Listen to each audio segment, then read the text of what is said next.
Well, it's early in the morning right now. I had a text from my best friend, man. He's like, I'm a little surprised you haven't put up like a half truck full travel video. And I was like, oh, I had like an actual in search of an answer. It's been ages since we did one. And it's raining outside. So it kind of just destroys everything that I had planned there. So I'm just like running behind, but I'm like, I got to get one out. It's been too long. So I checked the YouTube. So I went on like a bit of a social media blackout there where I'm just like, you know what? I'm going to try to avoid going on the phone. So I did that, and then I looked at the channel and said I hadn't posted a video in 9 days. I was like, oh, well, we missed that window.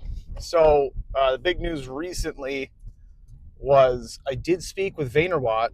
I'm never going to be able to pronounce it. I spoke with a gentleman named Zachary, super nice guy. We spoke for an hour.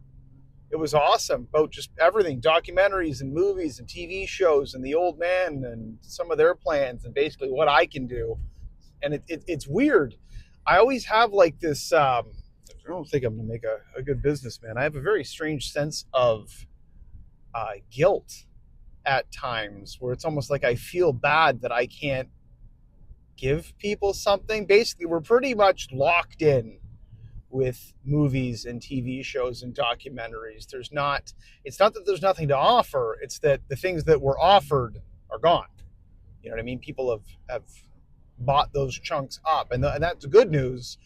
But, you know, again, with like a Vaynerwatt and a few of these other companies that are approaching, it's like we're locked in tight. There's not a lot that we can do with that. I almost feel bad. I feel like I'm letting people down, which is just ridiculous.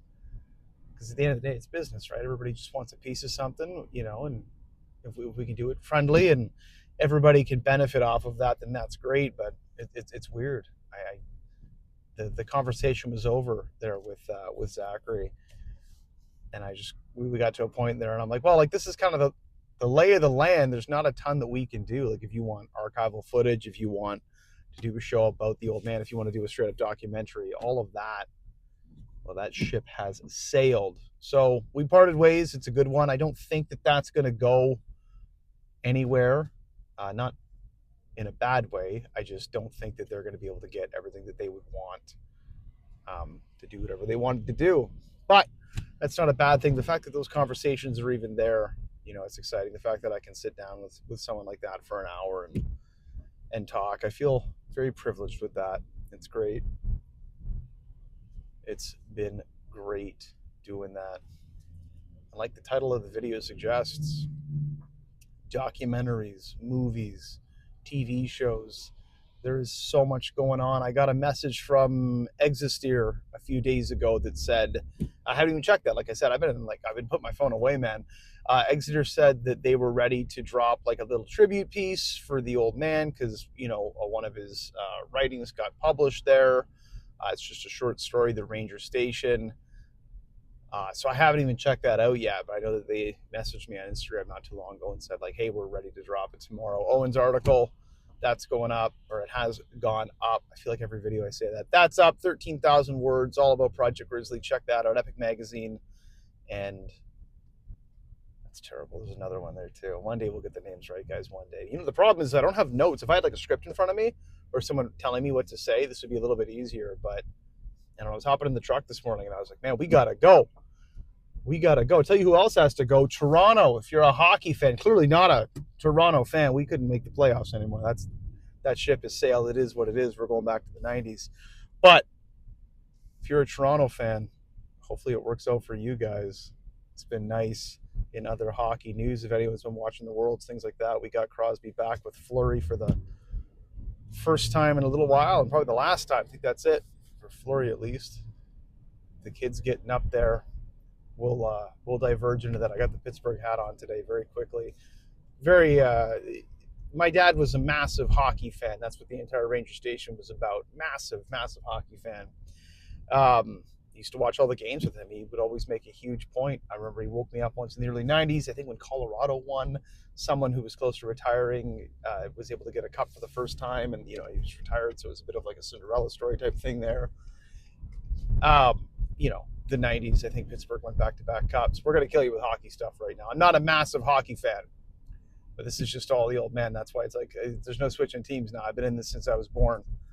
After they won those back-to-back cups with Lemieux, I think Pittsburgh kind of they weren't doing so hot for a while, and then early 2000s they picked up like Malkin, Fleury, Crosby, Letang. You know what I mean? They got the core, and then they went on and they went to the cup 4 times, won it 3. Some good times there for my dad, and then watching the Olympics with him. He was such a fan of Sidney Crosby. So that's been going on lately. Oh, I had to get one of these out.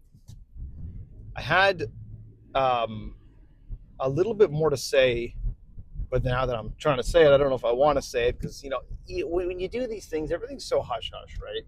It's always like, hey, we're doing something, we can't talk about it. So, with that TV show we talked about before, I was filling Zachary there in on all the different shows that they tried to do on the old man. It's funny, I mentioned Gary Cohen from Triple Threat. I don't know if Gary's still around or what happened, but he knew Triple Threat or of that production company. I don't even know if they're still around, but that was the one that tried to get the A&E pilot for Indestructible Man together. So that was kind of funny. It was interesting to get that feedback for an hour-long conversation. All these little things that I mentioned that I might mention here, and it goes over everybody's head because none of you are producers and stuff like that. But he was able to pick up on so many little things, and like they tried to do like 5 reality shows, 4 of which I swear to God we could have did. The old man just said no. He was too lazy to do them. That'll be another one. I got what is it? It's Friday, going to the long weekend. Happy weekend, guys. Happy long weekend for Canada at least. Don't know about America, but I got a couple more planned. I got a longer video planned. This is a short one today, but like I said, it's that media blackout because it's just been like tariffs and World War III and Toronto losing and all that. So that'll do it for this one, guys. I got some more stuff planned. Thanks for sticking around. That's it. Go away.